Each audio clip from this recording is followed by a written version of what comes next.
The skies over both Iran and Israel may seem ignited by missiles, but there are already signs Iran's shooting fight is slowing down. It is believed to have had at least 2,000 ballistic missiles, but Israel's been targeting its stockpiles and launchers.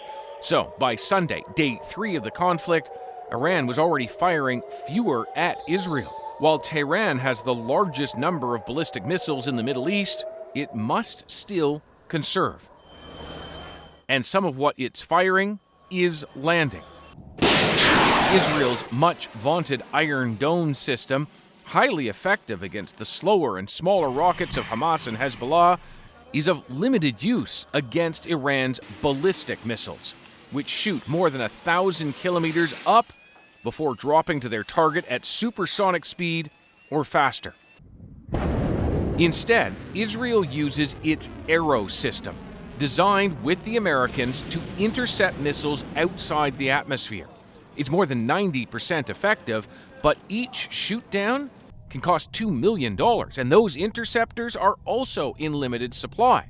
This means, strategically, Iran is choosing its targets carefully, and Israel may be choosing which missiles to intercept and which not to.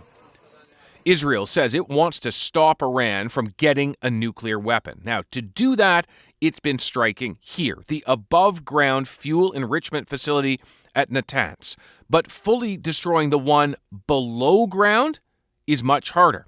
Then there's Iran's deeply buried enrichment facility, Fordo. For now, it is impossible for Israel to destroy it unless they can get inside. From the skies above, the only non-nuclear weapon which could destroy Fordo is a 30,000-pound munition called the Massive Ordnance Penetrator. Only the U.S. has that bomb, and the B-2 bomber aircraft needed to deliver it.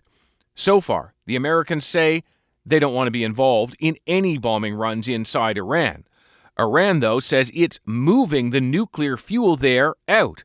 Were it to lose Fordo, it would likely mean an end to Iran's nuclear ambitions for years to come.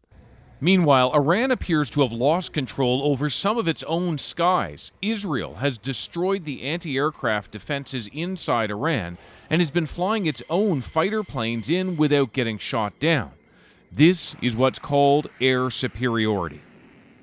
Let's bring in Janice Stein, founding director of the Munk School of Global Affairs. Janice, Iran has also claimed that it is using a very powerful guided ballistic missile. That would be a munition we've never seen the country use before.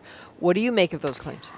I'm not wholly persuaded about that, Adrienne, because we are not seeing a significant change in the rate at which these missiles are being intercepted. We should, if this was a hypersonic guided maneuverable solid fuel missile, and Iran has claimed all of that. Okay.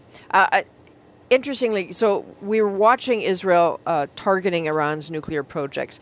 Is it your sense that that will make the regime in Iran slow down on nuclear development, or could it just mobilize it to try to move faster? Say, see, we're being attacked, we have to go faster. There's no question it could go either way. It is entirely possible that Iran will rush to break out. It has moved some of that enriched fuel, it claims, to a secret location, and it could race to build a bomb and announce that it has done that, but it will not have the opportunity to test that weapon or to marry it with a delivery system. So we know that Israel has targeted also nuclear scientists. Is there not a whole cohort of nuclear science students sort of waiting in the wings? I mean, that alone won't necessarily hurt Iran's nuclear program. You are right. These are clearly the leaders of the program, but this is not novel technology, Adrienne, and there's a very rich, sophisticated scientific community in Iran. So I would not place a great deal of weight on that.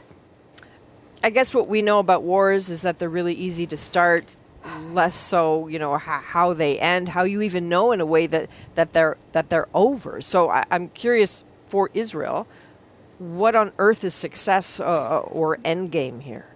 A successful end would be that Iran no longer be permitted to engage in enrichment on Iranian soil. That's what they've asked for.